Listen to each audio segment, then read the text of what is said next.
Edhe pyetjen në fundit në fakt, dua ta ndal tek çështja e Rusisë. Sa i përket kësaj çështje duket se edhe pse Rusia ka intensifikuar bombardimet, ka shumë lëvizje dhe shumë zhvillime, majsa mund të kuptojmë nga deklaratat publike. Pam presidentin Putin që kërkonte europianët në tryez. Nga ana tjetër duket se ka një gatishmëri tashmë në takimin që u mbajt në Londër mes Keir Starmer, Emmanuel Macron, Friedrich Merz dhe Volodymyr Zelenskit, që europianët të bëhen pjesë e bisedimeve, por së bashku me koordinimin e amerikanëve. Zelenski çoi një letër Putinit për të ulur në tryez. Nga ana tjetër një projekt i madh i investimi me tunele u bë publik mes Rusisë dhe Shteteve të Bashkuara, çka ndoshta mund të jetë edhe ajo alibia që mund të përdorin rusët për marrëveshje. Pra duket se ka shumë lëvizje. Majsa mund të shoh. Ka lëvizje. Jo, me drejt bëni analizën tuaj, ka një ndryshim shumë të madh. Së pari është zhgënjimi që ka Putini në lojën me Shtetet Bashkuara të Amerikës.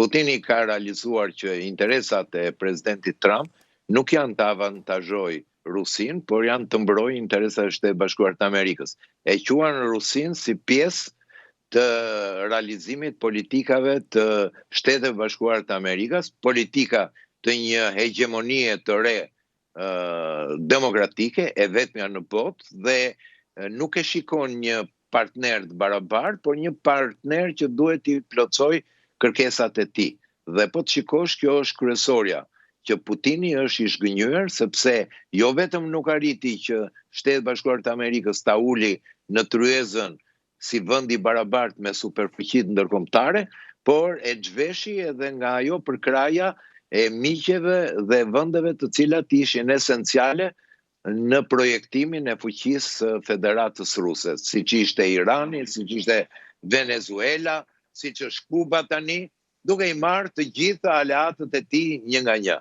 Prandaj, kjo e detyroi Putinin që të kërkonte ndihmë ose për të treguar pakënaqësinë e tij, duke dhënë një skenar që unë e zgjidh çështjen me europianët. Së dyti, dhe më kryesorja, është një rritje pakënaqësisë vetë në Federatën Ruse për një politikë dhe një luftë e cila nuk ka arritur të prodhojë rezultate siç janë premtuar. Inkursioni dhe veprimi ushtarak i Rusisë në Ukrainë nga dita në ditë po tregon që nuk është i aftë të realizojë atë politikën e rikthimit të Rusisë si një fuqi imperialiste dhe ndaj zonat e saj të influencës me Europën. Çfarë po ndodh?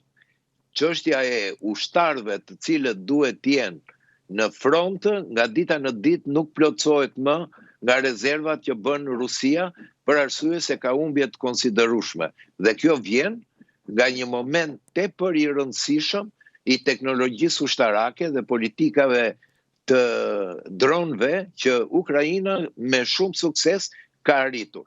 Duhet të themi vetëm një fakt që prodhimi i dronëve në industrinë e Ukrainës ka kaluar me miliona në vit, gjë që e bën të pamundur këtë mënyrë të re të luftës taktike që Rusia ta përballojë. Prandaj, është në një moment të krize, kërkon një zgjidhje, ka vënë si kusht vetëm çështjet e Donbasit për të negociuar, ka shumë diskutime nga europianët të cilët i bëjnë kërkesë Ukrainës që ta quajë si një konflikt të ngrirë dhe ta lërë brezave të arshëm zgjidhjen dhe pranimin se çfarë do të bëj me zonën e Donbasit, por nga ana tjetër të vazhdoj integrimin dhe bashkimin me Perëndimin dhe me Bashkimin Evropian. Ka mënyra të tjera të cilat kundërshtohen nga vetë klasa politike në Ukrainë, e cila thotë që ne nuk do të bëjmë asnjë lëshim, për arsye sepse ka patur humbje të jashtëzakonshme dhe sakrifica njerëzore, të cilat ne nuk mund t'i harojmë. Pra, është një konflikt që momentin e tanishme, gjithmonë e më tepër, po shikohet që Rusia nuk është më fituese. Avancimi i saj në Ukrainë është milimetrik, edhe kjo po vazhdon për vitin e 2, 3, kemi një Ukrainë e cila guxon ta kërcënoj edhe në paradën e festës kombëtare dhe çlirimit nga nazizmi në 7 maj.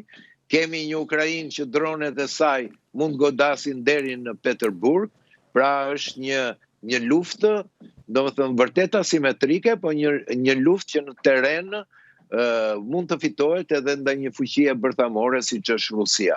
Pra, kjo është situata për mendimin tim, Esmeralda, një Rusi gjithmonë e dobësuar, një Rusi që Putini tashmë ndjen rrezikun, thuhet që jeton dhe në mënyrë të fshehur në bunker të ndryshëm, ka frikën e goditjes nga Ukraina, ka frikën nga pakënaqësia jo vetëm popullore për humbjen e afërsisht mbi 1 milion rusëve, por edhe mungesën e një perspektive që ai ka ka deklaruar rusëve. Pra, është çështja e reagimit të shoqërisë ruse ndaj një diktatori i cili nuk po prodhon diçka të re. E kuptoj.